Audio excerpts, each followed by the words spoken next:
이제 마지막 시간 3차시 학생 연구 지도 사례입니다. 지금부터 보여드리는 거는 제가 경상국립대학교 중등물리 4사 과정에서 중학교 2학년 학생들 2명에서 4명 사이 학생들 데리고 3년간 제가 따로따로 매년 하나씩 4사 과정을 진행했던 내용들입니다. 첫 번째는 시뮬레이션을 알아보는 딱지치기 필승 전략입니다. 사실 이 연구를 했을 때 이제 오징어 게임이 이제 최근에 3도 나왔지만 나왔을 때 딱지치기에서 공유가 게- 계속 이기잖아요. 물론 질 때도 있지만 그리고 마지막에 성기훈 씨가 이정재 씨가 이제 한 판 이기고 하잖아요. 그래서 거기에 대해서 궁금증을 가진 거예요. 그래서 보통 딱지치기가 예능 프로에서 굉장히 뭐 헛발질하거나 하는데 뭐 기술적 원리도 없고 뭐 힘으로만 눌러쳐도 안 되고 여러 가지들이 나옵니다. 그리고 인터넷을 아무리 뒤져도 주로 역사, 딱지치기가 언제부터 시작되었다. 그리고 그 속에는 뭐 물리의 어떤 물리 법칙들이 작용한다고 돼 있으나 실제로 이기는 방법에 대해서는 잘 안 나와요. 그래서 이거 연구할 필요가 있지 않을까? 그래서 학술지 논문을 뒤져도 초등학생들 체육 관련 논문에서 2017년도에 딱지치기에 포함되어 있는 물리 원리는 나와요. 근데 이거는 좀 이따 말씀드리겠지만 이 물리 원리는 뭐 작용 반작용 뭐 토크 이런 것들이 나와요. 특히 뭐 안정성 뭐 질량 이런 얘기는 나오지만 실제로 딱지치기에서 이기는 방법이 뭘까? 없는 거잖아요. 그러니까 학생들이 이제 이거 주제로 삼아야겠다 생각했는데 요즘 애들 조사하면 유튜브를 많이 보거든요. 그 유튜브 조사를 했더니 이제 이런 영상이 나왔어요. 딱지치기 원리를 설명하는 영상이 나왔는데 한번 좀 들어보죠. 딱지를 뒤집을 수 있는 원리부터 살펴보도록 하겠습니다. 내리치는 딱지는 배꼽을 아래쪽으로 향하게 해야 더 유리합니다. 원하는 지점을 정확하게 타격할 가능성이 더 예, 크기 지금 때문입니다. 보시면 이때 딱지의 정중앙을 맞추면 딱지의 이깁니다. 모양을 이렇게 그림처럼 약간 중앙에서 약간 반달 벗어난 예, 곳을 맞춥니다. 형태로 충돌한 만들었죠. 딱지끼리 예. 압축돼서 서로 힘을 그래서 주고받습니다. 연구할 때도 이게 도움이 작용, 반작용 됐었습니다. 법칙 때문이죠. 힘이 어, 전달되는데 약간의 시간 차이가 생겨서 위에 있는 딱지가 튀어오를 때 아래에 있는 딱지는 바닥과 힘을 주고받습니다.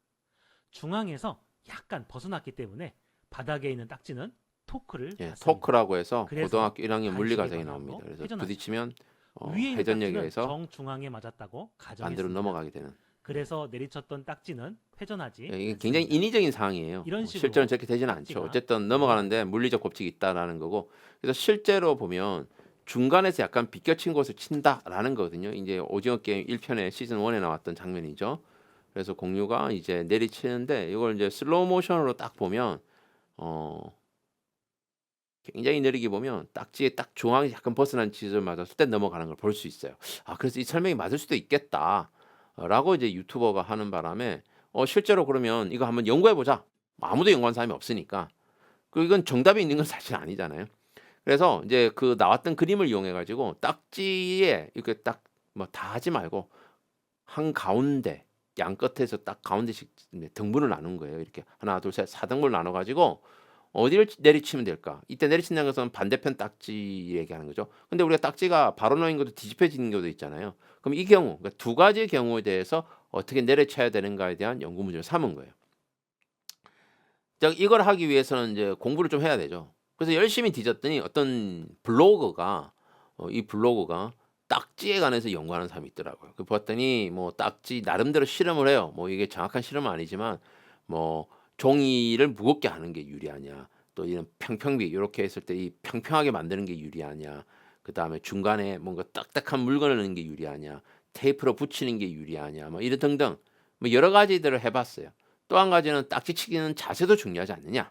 그래서 뭐 손동작은 어떻게 해야 되고 뭐 어떻게 해야 되고 그리고 끝까지 내려보면 내려쳐야 된다.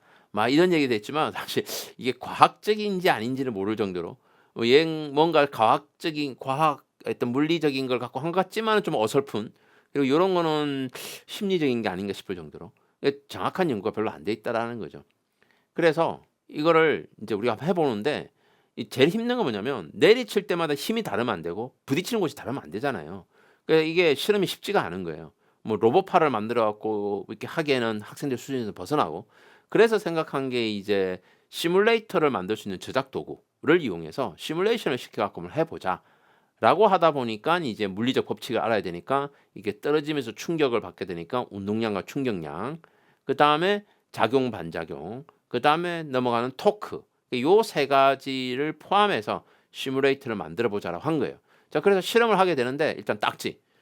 이거 실제로 물리학에서 연구하는 방법 중에 하나는 실제 어떤 현상을 구현하려고 할 때 너무 경우의 수가 많을 때는 미리 시뮬레이션을 해보고 단순화시킨 시뮬레이션을 통해서 어떤 조건들이 나오면 그 조건을 가지고 직접 현장에 갔을 때 딱 들어맞으면 많이 해결되거든요.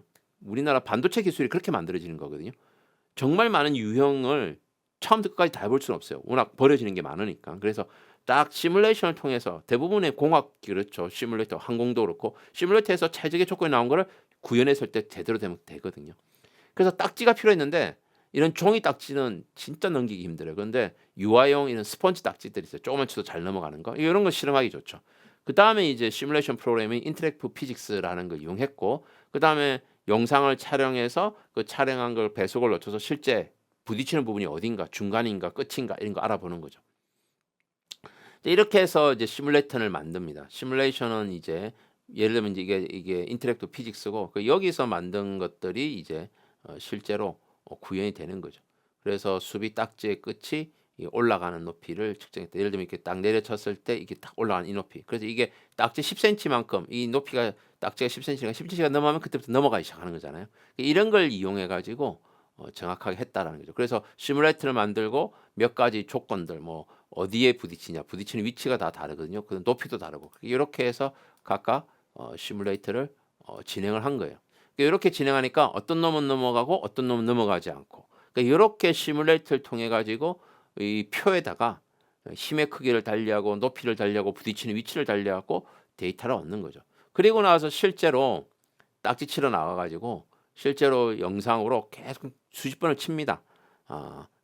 그 지점에 맞을 때까지. 그래서 그 부위가 맞으면 그 얘를 통해서 얻어낸 특정 어떤 뭐 어떤 중점이다. 뭐 4분의 3 지점이다. 이게 나오면 그 지점을 계속 내리치는 걸 하는 거예요. 그래서 영상을 계속 찍다 보면 그게 딱 들어맞는 순간이 있어요. 그럼 그때 과연 넘어갔느냐, 안 넘어갔느냐 이렇게 비교해 본다는 거죠. 그렇게 해서 실험을 해서 실제 시뮬레이터를 돌렸더니 바로 놓인 경우는 중점 근처, 즉 중앙으로부터 끝점까지의 가운데점 이 점이 거의 다 10cm 넘어가는 이 부분이죠. 이 중점을 노려치면 되겠구나를 알게 된 거고 뒤집혀 있는 경우는 모서리 부분이 다 넘어가는 거예요. 이 모서리 부분을 치면 되는구나라고 해서 실제 이제 영상을 찍게 됩니다. 그래서 잘 보시면 이 영상에서 넘어가는 부분, 저기는 4분의 1 치니까 안 넘어가. 근데 중점을 치니까 딱 넘어가는 거죠. 잘 잡은 거죠. 예. 한 몇 시간 쳤더니 이제 저는 영상을 얻을 수 있었습니다. 그다음에 이제 바로 치는 거 안 넘어가고, 그다음에 뒤집혀 있는 경우에는 역시 순서대로 꼭지점 쳤더니 안 되고 4분의 1 쳤더니 안 되고 그다음에 2분의 1 지점 안 넘어가고 그다음에 4분의 3 지점 4분의 3 넘어가죠. 그러니까 4분의 3. 그다음에 모서리. 그러면 4분의 3과 모서리 그 사이는 다 넘어가겠구나. 이제 이게 되는 거죠. 그래서 이제 이런 결과가 됐죠. 바로 놓을 땐 여기를 치고 뒤집혀 있을 땐 여기를 치면 된다. 이게 정답은 아니에요. 근데 아까도 얘기했지만 오려 논증할 수 있어요. 여기를 쳐야 된다. 이유는 뭐냐? 우리가 실험해왔던 근거가 됐다. 사례는 뭐냐? 예시가 있고 그다음에 오징어 게임 영화 장면도 있고. 그래서 그럼 어떻게 되냐? 앞으로 딱지는 저기 치는 연습을 해야 된다. 이렇게 제안할 수 있는 거죠. 이기려면. 이런 연구를 했다라는 겁니다. 뭐 학생들 수준에서 충분히 할 수 있는 거고 이 정답을 얻는 과정에서 학생들은 다양한 역량을 사실 기른 거예요. 그 물리 실험을 어떻게 하고 시뮬레이터를 어떻게 다뤄서 내가 해결 방법을 해 나가는가. 물리를 단순한 함의 극치거든요. 아주 복잡한 사항을 불필요한 걸 드러내고 핵심적인 두 개의 관계를 얻어내는 게 물리 법칙이다 보니까 그런 걸 통해서 물리 법칙에 대한 이해를 했고 실질적으로 저게 안다고 해서 사실 되는 건 아니잖아요.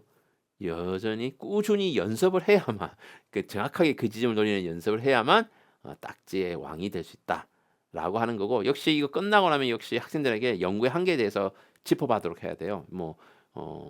시뮬레이션을 했기 때문에 완벽하지는 않고 그리고 여러 형태가 있는데 이 좀 문제가 있을 수 있다. 이런 것들을 한계점을 찾도록 하는 것. 이런 과정을 통해서 학생들의 연구 역량을 높일 수가 있는 겁니다.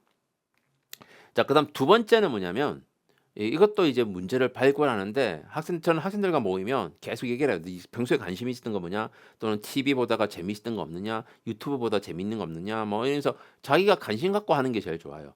그러다가 이건 이제 결과 발표니까 사실 이유는 얘네들이 유퀴즈의 어떤 장면을 보고 굉장히 궁금했던 거예요. 그게 이제 종이 비행기 대회에 나가서 던졌더니 제자리 돌아오는 비행기였던 거예요. 그래서 그런 고개를 해 보자라고 하는 거예요. 뭐 중학생다운 발상이라 볼 수 있습니다. 그래서 실제 그 영상이 이거예요. 그 대회에 참가했던 영상인데 찾았습니다.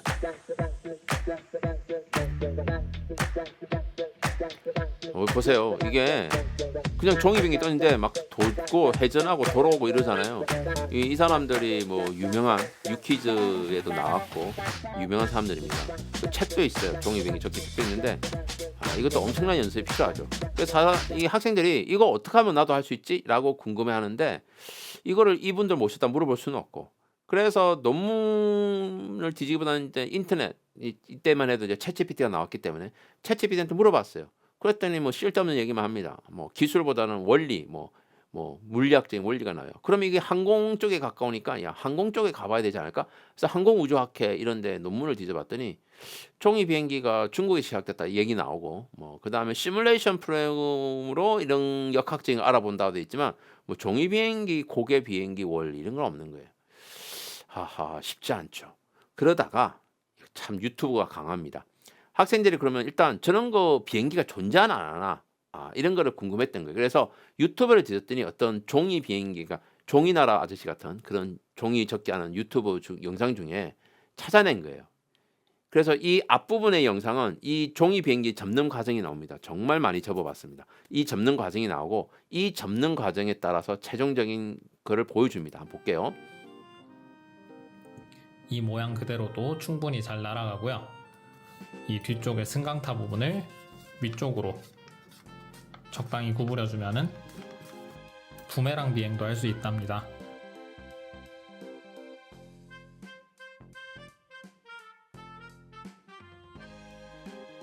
부메랑 비행을 할 때는 비행기를 옆으로 비스듬히 기울여서 날려보세요.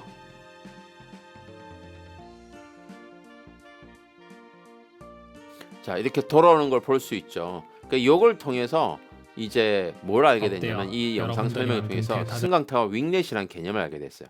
그러니까 우리가 비행기 타면 저 끄트머리에 날개 끝이 오므라진 게 있어요. 요게 있어야 회전을 하면서 자연스럽게 돌아올 수 있게 된다라는 걸 알게 되면서 비행기 꼬리에다가 윙렛을 만들어 놓으면 이게 회전이 가능하는구나를 알게 되었고 그래서 가설 세우고 뭐 그러면 이런 각도, 폭 요것의 조절에 따라서 뭔가가 비행기 회전 반경이 이렇게 달라지지 않을까라고 생각을 하게 된 거죠.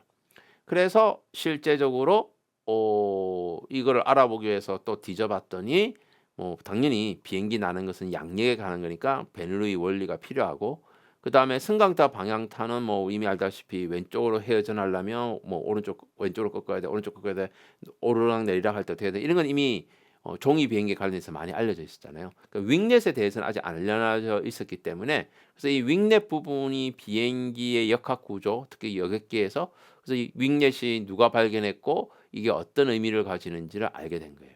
자, 그리고 나서부터는 이제 어떻게 되냐? 종이 비행기 열심히 접어야 되죠. 그래서 실험 도구는 종이 비행기 접는 거예요. 근데 이것도 역시 앞에 나왔던 딱지치기처럼 어떤 문제가 있느냐? 종이 비행기를 던지는 힘이 일정해야 돼요. 그래야 이게 얼마나 돌아가느냐? 세게 던졌냐 적게 던졌냐 달라지잖아요. 그다음에 또 하나는 이 종이 비행기가 날아가는 모습을 촬영을 하고 그것이 어디서 꺾었는지 이 각도가 어떻게 되는지 폭이 어떻게 되는지를 분석할 수 있어야 돼요.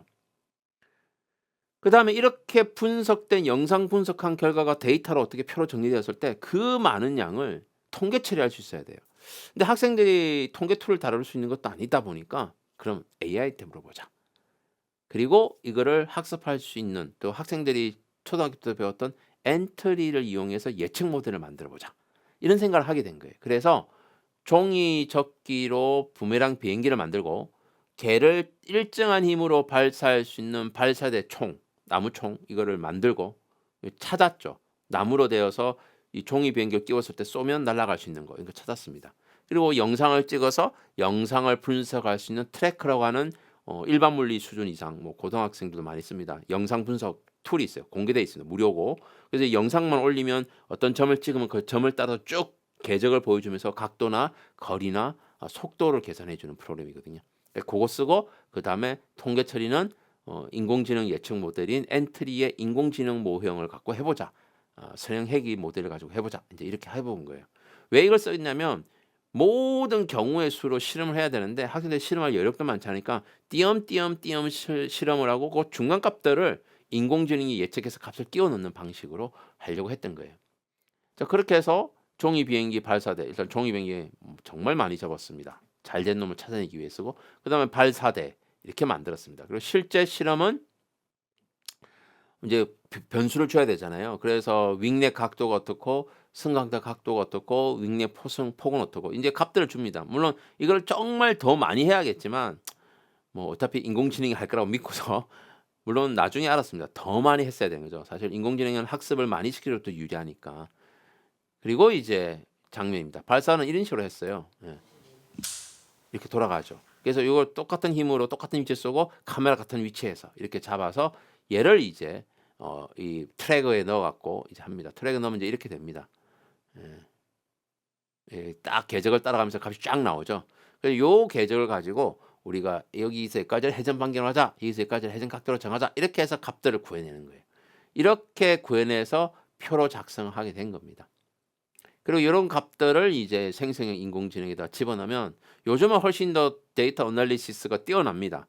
더 잘할 거예요. 이때만 해도 좀 초창기 때라 3.5 시대였기 때문에 그래서 변인과관계 시각화해서 이걸 못 믿어서 사실은 이제 엔트리 모델을 써가지고 여기 이제 값들을 집어넣고 엔트리의 성형회귀 인공지능 모델을 써서 이렇게 임의의 값들을 연결해서 이렇게 선들을 끊는. 근데 사실 이게 값들이 별로 없으니까 이 중간 값을 딱 패턴을 찌른다는 게 사실 쉽지가 않거든요. 그래서 탐구는 좀 미흡합니다. 그래서 실제 몇 개 안 되니까 이렇게 나와요. 근데 이걸 그냥 평평하다 볼 수 있냐? 그냥 평평하다 보는 거죠. 그래서 넣어봤더니 다행히 그래프 기울기가 거의 없어서 이건 승강타는 회전 방향에 영향을 미친다라는 정도만 설명할 수 있었고, 그 다음에 윙넷 폭을 조금 변화시키니까 너무 들쑥날쑥해요. 이게 사실 이거 몇 번 더 해서 더 저하값 사실은 이렇게 올라가는 게 맞겠죠. 그래서 이것도 이제 인공지능 했더니 그래도 좀 올라가는 거를 보여줘서 회전 폭은 그러니까 정밀한 건 못하지만 상관이 있다라는 정도까지는 알아낼 수가 있었다는 거죠. 윙넷 폭은 회전 반경을 영향을 미친다라는 걸 알게 되었고, 그 다음에 윙넷 각도를 변화시키니까 이것도 들쑥날쑥이에요. 이것도 여러 번 실험해갖고 이 값들을 좀 더 평평하게 만들어줬어야 되는데 그러지 못했고, 어쨌든 넣어봤더니 뭐 알아서 인공지능이 불필요한 거 정리해가지고 좀 영향이 있다라고 알게 된 거예요. 그래서 결론적으로 보면 부메랑 종이는 회전 각도를 높게 하려 그러면 이 각도와 폭을 좀 더 이렇게 조절을 넓게 해야 되고, 만약에 회전 각도를 짧게 하려 그러면 이걸 폭을 좀 줄이고 이 각도도 줄이는, 이렇게 종이 비행기 끝부분을 날개 끝부분을 접는 거에 따라서 내가 원하는 방향으로 보내고 할 수 있다라는 거를 알게 된 거예요. 예, 각도와 반경이죠. 예. 그러니까 많이 콱 꺾이느냐 멀리 가느냐 이런 것들. 예. 그래서 이런 것들의 강형성을 알아내었기 때문에 이제부터는 이제 연습만이 중요하죠. 내가 어떤 원하는 위치에 연습시키는가. 근데 이게 연습이 잘 되진 않아요. 이걸로 뭐 학생들이 뭐 매일 연습 고개단 연습하듯이 하는 건 아니니까. 그리고 이제 이 재현은 역시 일단 통제가 부족해서 측정값이 정확하지 않다는 거하고, 그 다음에 데이터가 많지 않았다는 거, 그리고 측정 기준이 좀 애매모호했다는 거. 어쨌든 인공지능 선형회귀 학습 모델을 이용해서 분석한 결과와 실제 넓은 현상이 일치 않는 경우도 좀 있었기 때문에 후속 연구에 좀 더 많이 해야 된다, 이렇게 결론을 도달할 수가 있었던 거죠.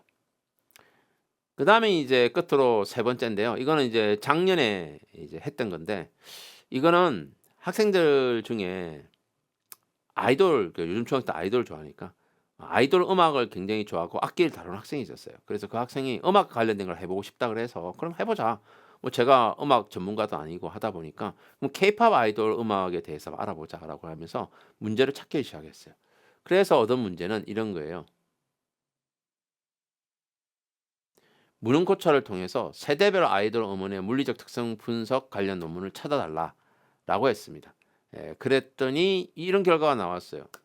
물리적 특성은 없어요. 제가 물리 분야니까. 그런데 대부분은 이제 그 케이팝 아이돌이 어떤 의식을 가지고 세대별로 어떻게 변화되었고 멜로디 전개는 어떻게 되는가 약간의 작곡가 그다음에 뭐 음악 평론가 이런 입장에서의 얘기들을 제일 많이 다루고 있습니다. 대표적인 것은 이제 이런 거죠. 한국 엔터테인먼트 산업학회에서 91년부터 2020년까지의 멜론 차트 상위권 댄스 음악 중심으로 곡이 어떻게 변화되었는가 봤더니 뭐 보컬, 뭐 코러스, 뭐 브릿지, 뭐 생소한 언어들이 등장합니다. 뭐 어쨌든 뭐 공동 작업 증가, 뭐 다인원 댄스 그룹 뭐 이런 식으로 나왔고요.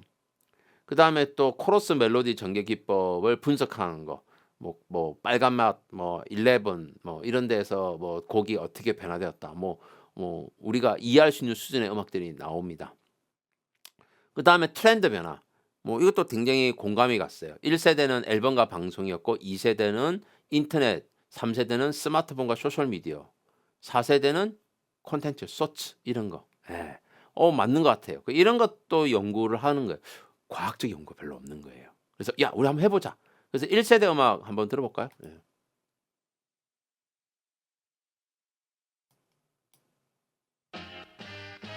문화는 부셔 모든 게 다 변한 거야 널 향한 마음도 그렇지 언제 네, H.O.T 음악이고 2세대 음악은 뭐냐?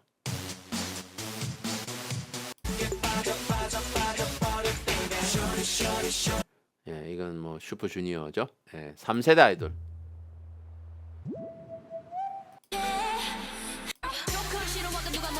네, 블랙핑크. 그다음 4세대 아이돌 노래.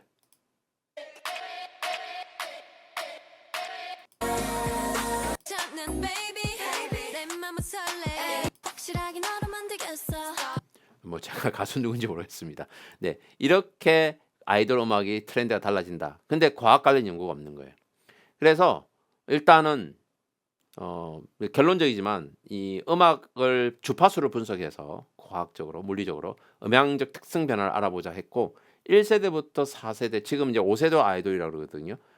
그래서 1세대부터 4세대 아이돌 음악 대부분 이제 어떤 대표적인 음악 뭐 1등상 받은 음악들 위주로 이렇게 딱 구성을 했습니다. 그리고 얘네들 음악을 이제 주로 다뤄야 되는데 문제가 좀 있었어요. 왜냐하면 이런 음원들을 연구로 쓰려고 그러면 원 저작자에게 허락을 받아야 되는데 사실 학생 차원에서는 쉽지가 않거든요. 그래서 그냥 저희들이 음원 사이트에서 음악을 녹음을 해가지고 분석을 했는데 그래서 공개적으로 뭘 하기는 되게 애매했었어요. 그렇지만 그것이 어떤 저작권의 위험이 있는지에 대해서는 학생들하고 얘기를 했었습니다. 학습용으로 그냥 써버렸기 때문에 그 정도는 괜찮지 않겠냐 본 겁니다. 일단 이론적인 것은 그럼 노래 특성을 어떻게 분석할 것이냐인데 이것도 이제 이때부터는 이제 생성의 AI가 이게 작년 일이거든요. 이제 많이 발달했더래서 검색을 통해서 알아냈어요. 그랬더니 한 8가지 방법이 나오는데 1번부터 5번까지는 약간 예술 영역인 것 같아요. 그리고 문학적이고 음향 평론가, 음악 평론가 얘기고 6, 7, 8번이 약간 과학 기술적인 거예요.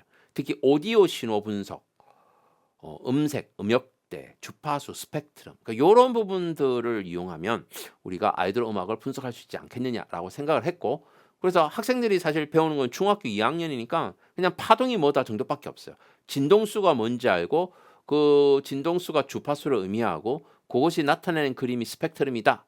라는 정도고 스펙트럼 분석을 하면 여기서 진폭, 위상, 이런 걸 좀 교육을 했습니다. 그래서 이게 얼마나 축적되어 있느냐, 모여 있느냐에서 밀도 분포도 볼 수 있다, 에너지 이런 것까지 이제 얘기를 하면서 했고 다행히 음향학 쪽에서 이런 신호 분석을 통해서 뭘 알 수 있는지에 대한 것이 있어요. 특히 에너지 크기는 RMS를 통해서 알 수 있고 그 다음에 이런 스펙트로그램이라고 그래서 스펙트럼의 어떤 특징을 찾아볼 수 있는 이런 것들을 분석할 수 있다라는 분석법을 알았기 때문에 이를 이용해서 우리가 이제 해보기로 한 거예요. 그래서 실제 모든 과정은 문헌조사는 퍼플렉시티를 이용했고 탐구 설계는 클로드를 이용했고 음원 수집은 뭐 4K 다운로드라 해서 뭐 이건 공개용인데 이제 음원 수집을 다운받으면 사실 불법이죠. 예. 그걸 상업적으로 쓰면 잠시 듣고 버렸으니까 이제 상관이 없고 그다음에 스펙트럼 시각화 이거는 이제 공개되어 있는 프로그램입니다. 오다시타로 해서 이건 음원을 집어넣으면 스펙트럼이 쫙 나타납니다. 스펙트럼 분석이 가능하고요. 그다음에 모이세스라고 이것도 뭐 일부 무료 있는데 이거는 이제 이런 음원을 집어넣으면 이 음원을 그 보컬, 드럼, 뭐 기타, 뭐 피아노 이렇게 구분해 주는 거예요. 어차피 요즘 음원은 디지털 믹싱을 하기 때문에 이걸 디지털 쫙 정리해 주는 겁니다. 예. 물론 여기 정식 버전도 샀어요. 아바톤이라고 하는 정식 음원 추출기도 샀는데 그 툴을 다루기가 너무 어려웠어요. 학생들이 하기에는 전문 음악가들이 쓰는 거라서 그걸로 하게 되면 이제 사실은 상관없지만 어쨌든 이건 전부 다 온라인상에서 할 수 있는 것들입니다. 물론 이제 데스크탑 앱도 있지만 그 다음에 이제 이런 것들을 하다 보니까 이 분석이 내가 원하는 대로 할 수가 없는 거예요. 그래서 아예 애플리케이션 웹앱을 짜자라고 해서 당시에 이제 웹앱을 짤 수 있는 유명한 이제 플랫폼 중에 웹심 AI라는 게 있었어요. 그래서 웹심에 가서 이걸 집어넣고 해보자. 그리고 나온 결과를 챗GPT에 넣어서 분석해보자라고 하게 된 거예요. 이런 과정을 통해서 앱 쓴 거와 생성형 AI 쓴 거로 구분해서 진행을 한 겁니다. 이제 이걸 하기 위해서 학생들에게 이제 AI 쓰는 방법에 대해서 알려주기 시작을 했어요. 그래서 제로샷 모드, 에이전트 워크플로우 이런 거 다 하는데 요 설명은 여러분들 대면 수업에 제가 수업이 있습니다. 영재 차별화 교육과정 구성. 그때 이 기법들을 다 설명을 시켜드릴 거예요. AI의 발달 단계에 따라서 기법들이 어떻게 되어 와서 어떻게 쓸 수 있는가 설명을 드릴 거고. 그래서 에이전트 워크플로우 기법이라는 것은 AI에게 이런 단계로 할 수 있는 팀을 짜주고 이 팀들이 의해서 이 작업을 시킬 수 있어요. 그래서 이 워크플로우에 따라서 모든 작업이 이루어지도록 해서 실제 그 팀이 5명이 이루어져 있는데 한 명은 물리학과 교수, 한 명은 수학과 교수, 한 명은 실용음악과 교수, 한 명은 이제 작곡가 교수, 한 명은 아이돌 기획사 사장. 그래서 각각의 역할들이 있어요. 얘네들이 어떤 문제에 질문을 주면 이 사람들이 등장해서 질문에 답변을 해주는 거예요. 생성형 AI는 역할 분야가 제일 중요하기 때문에 그래서 이런 식으로 답변하게 했던 거죠. 그래서 똑같은 방식으로 세워달라 했더니 딱 이렇게 세워줍니다. 이 방식에 따라서 여기서 추천한 오다시티 모이세스를 이용해서 저희들이 분석하게 된 거고 없는 것은 웹심을 통해서 만들고 결과 해석은 주파수 스펙트럼 비교하고 주파수 특성 비교하는 걸로 되었고 이때 이제 대표적인 아이돌 곡과 이것도 추천해줬고 이것에 따라서 저희들이 음악을 들어보고 아니면 빼고 넣고 이렇게 해서 정리를 했습니다. 그리고 요거는 이제 그 4K 비디오 유튜브 같은 데서 음원을 다운받는 기능이고요. 그걸 통해서 이제 오다시티를 통해서 음원을 시각화하고 요 시각화를 캡처했습니다. 왜냐하면 이 이미지를 분석해 줄 거기 때문에 그래서 이미지에 있는 값들 그대로 이거 통째로 캡처를 하고 음원 트랙은 모이세스에 이제 이 온라인 상에 있습니다. 이 집어넣고 음원을 집어넣으면 예를 들면 이런 음원을 넣으면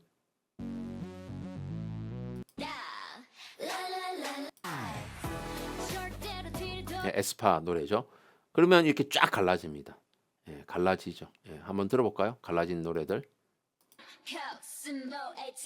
이 보컬만 있는 거죠. 그럼 얘는 이제 드럼만 있어요.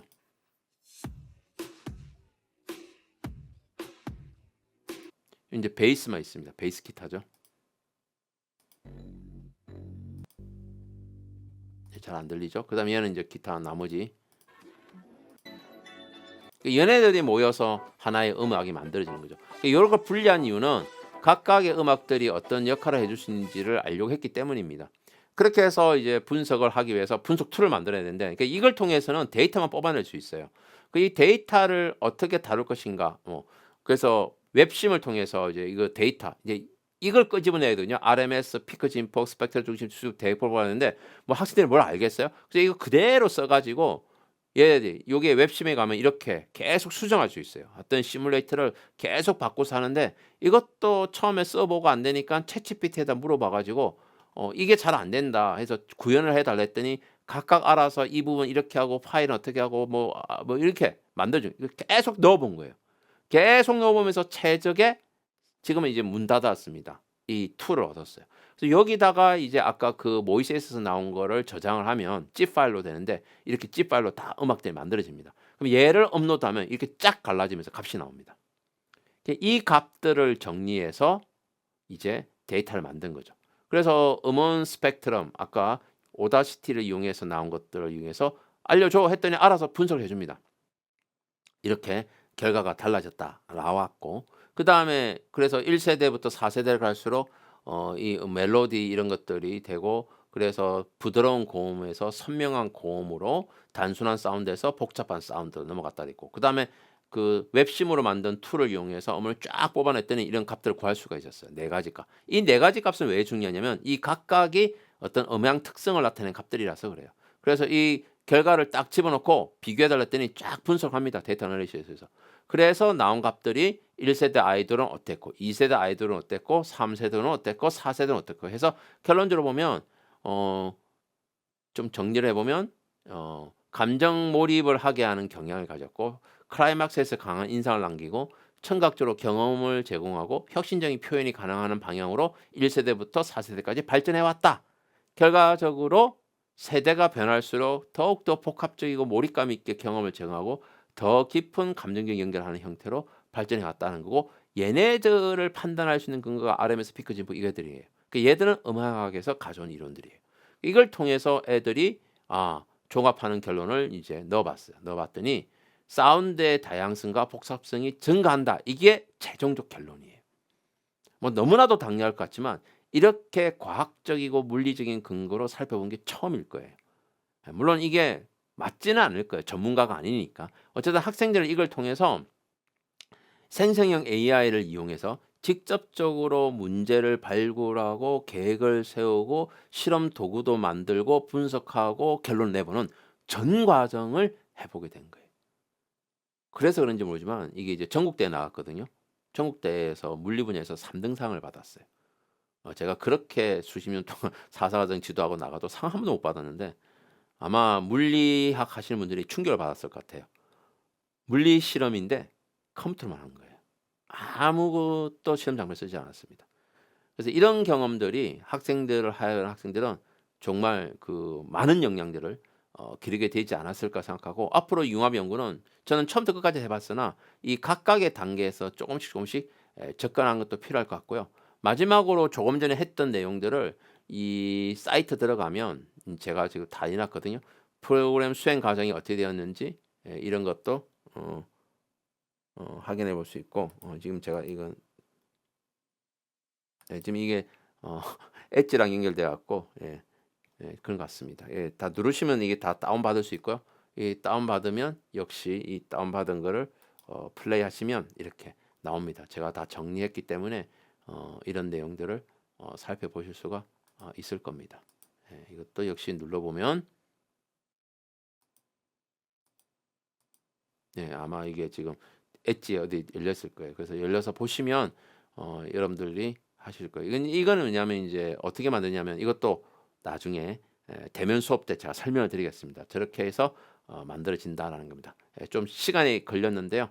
끝까지 들어주셔서 감사합니다.